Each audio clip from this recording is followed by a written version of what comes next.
Hey folks, so I'm out here moving the pigs this morning, and I wanted to show you how that front paddock number 1 looks now, even though we haven't had any rain. Well, we got a little bit of rain yesterday, but I'll show you the ground. But beyond yesterday's little bit of rain, we haven't got any rain since the 9th, and today's the 27th. So you can see even that rain we got yesterday in this dry spot, or this bare spot, it's still pretty dry. It's a little wet down. If you really dig, you can get to some damp. Well, I couldn't get to any actually right there, so that's still pretty dry. There's dew on top, which is great. Dew's that extra little rain we weren't expecting, but that little haze of green really filled in. And I didn't go through, I know I said in that video that I thought I might come back through and straw and seed, but because of that haze of green, I kind of just thought I'd wait and see what came up. So yeah, I filled in pretty nice. There is still some less than desirable grasses, and you know, there's still some bare patches, but it's ground cover. That's root cover. That's what matters. Now I'm gonna throw Benedict and his 3 ladies in here, and that'll be quite happy with that. And little update real quick while this barrel finishes up filling on the piglet weaner pen, and we've just got the 6 left in here. This one over here on the far end being the one that we're going to keep, Cupcake. And then we've got 3 feeder gilts. That boar in the back leaves for Arkansas on the 6th. And then we've got that little runt that just has never grown. But then that's it. That's all that's left in here. Once that one there, not the little runt, but the one next to it, puts on a little more size. She's quite a bit younger than the rest. She's from the youngest litter to be born. Once they put on a little bit, she puts on a little bit more size, so she can't fit through the panels, so another 2 weeks maybe. They'll move out with the feeder pigs. All right, so I just moved the feeder pigs out of this paddock. We'll walk that in a sec. Now move the sows. You can see Toast is still where he's supposed to be. All 4 of his ladies swam around where I'd said that I hadn't seen them swim before. They've been doing this for the last week now, and being in this paddock in the morning when I get here. So they're doing it sometime in the night or late evening. Leaving this poor guy alone to himself. We're gonna move them off and back to paddock number 5 real quick. All right, so here's Oatmeal, last one going through. I guess they weren't actually. I retract my previous statement I just made that they were swimming around that thing that I hadn't been doing. If I'd have been doing a better job, I'd have walked all the way down here and saw that I left this gate open between paddock 5, hung up in the grass, between paddock 4 and 5 here.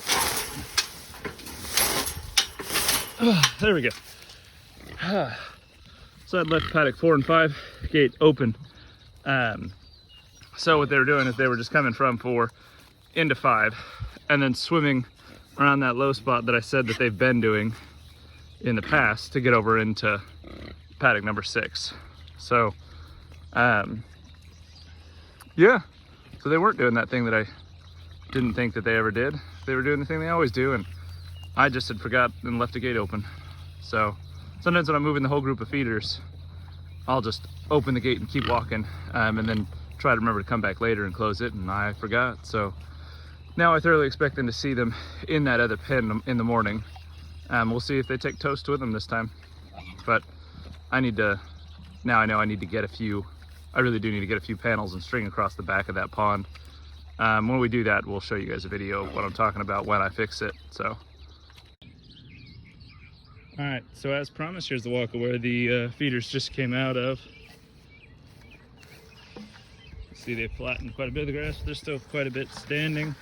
We're here at the back gate at the 4-way, walking through this low area that I've got some plans for this winter to try to resolve. If it's raining, this is flooded, and you're slogging through real deep water. See some of the willows along the line there. They did knock down a lot of the grass in our curly willow coppice stand, so that's, or it'll actually be pollard stand. So that's nice. That gives them a little bit more protection down at the ground and less weed competition or grass competition. Here's a pair of trees I still got to replace. Not from these guys, just they're trees that didn't make it, and I didn't get out here in time to replace them. And with it being this dry, there's no point. See, they have flattened pretty much all the tall grass throughout the rest of it, but it's not destroyed or anything. It's just laid flat. That's what we want at our herd impact. And there's still green grass all coming up through it. This is just, you know, all the spots we fed them. We just continually moved it around as we went. Two things to note in this one, and you can see up here at the front, there's still some, but that green haze is also growing into some nice grass through here, even with them being in here this whole time. I think that was, I'll go back and check my numbers and see how long they were in here. But it was a little longer than 7 days because of this is that first pen we moved them to. Now they did do 2 screw-ups. So we've got 1 tree cage, at least, that I saw. Not seeing any others that got destroyed. And this is my fault, right? I didn't T-post this. When I put in a bunch of these pawpaws, I didn't T-post them because I kept thinking, oh, I'll come back and get it, I'll come back and get to it. And then the ground now is so dry that it's almost impossible to drive T-post. You can see the tube in there. I don't know where the little pawpaw is, like where that one was planted. Probably somewhere right up in here. And I know that that pawpaw was alive and was doing okay. It had some leaves, I'd been checking on it. So I will come back out later, attempt to track it down, rebend back out its tree cage, and at least set it in place, and put the little tube back over it. So I'll try to find that this evening and fix it. And then maybe give you guys an update later on or next spring, you know, if it manages to survive, because I don't see it right now. And it was a little over 12 inches tall. So yeah, it's got pretty messed up.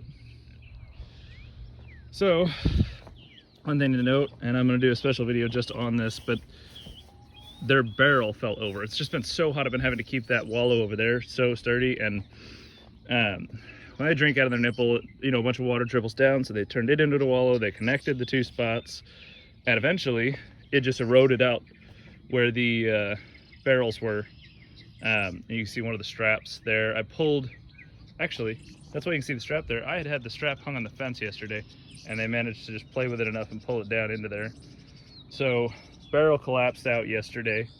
I ran out here and put that out for them. Pulled the T-post so nobody impaled themselves. But knew I was moving them first thing in the morning anyways. And it was cooler yesterday. It was in the 70s versus the 90s and 100 it has been the last few days. So I've got an interesting solution to this to try to stop these from happening again. This is slowly happening to all of our barrels. They haven't all, this is the first one to fall, but it's 2 years now I've been watching them debating whether or not they were going to fall, and one finally did. So we're going to fix that. Beyond that, the paddock looks good. Now I'm going to get the dogs up here, put them in this paddock, get water taken out to them, to the feeders over in their paddock. Venus is doing an explore. She's got to double check every inch of the new paddock when she gets it. Whereas Willow and Griffin are just daddy's big babies, so they just want to stand here with me while I fill their water bowl. And Mazikeen is somewhere. Oh, there she is. She was hiding in the house. She's kind of lazy.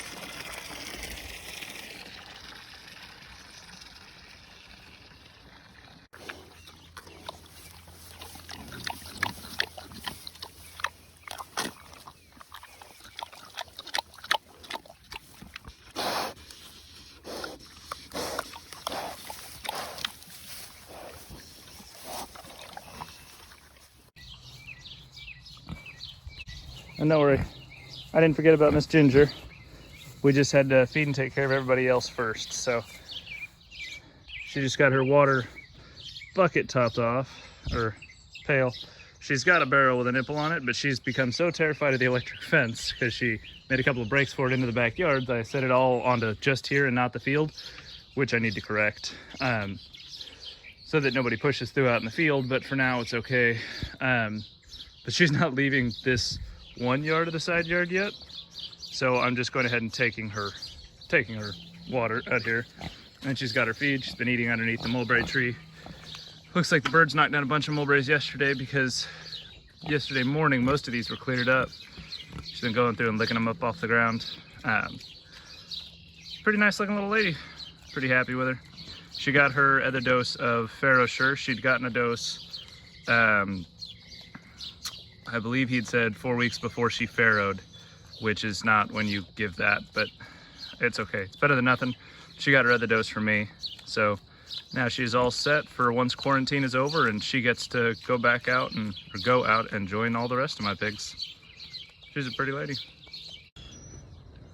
Yeah, so if you guys like that kind of stuff, please just let me know, and I'll keep doing videos as we move. Kind of give, I guess it'd just be video vlog updates on, you know, what the little things of what the farm is doing versus just specific projects. We'll still, of course, do all the specific projects because those are fun, but if y'all want to keep seeing videos like this that are just, you know, some not exactly day to day, but more day to day type items.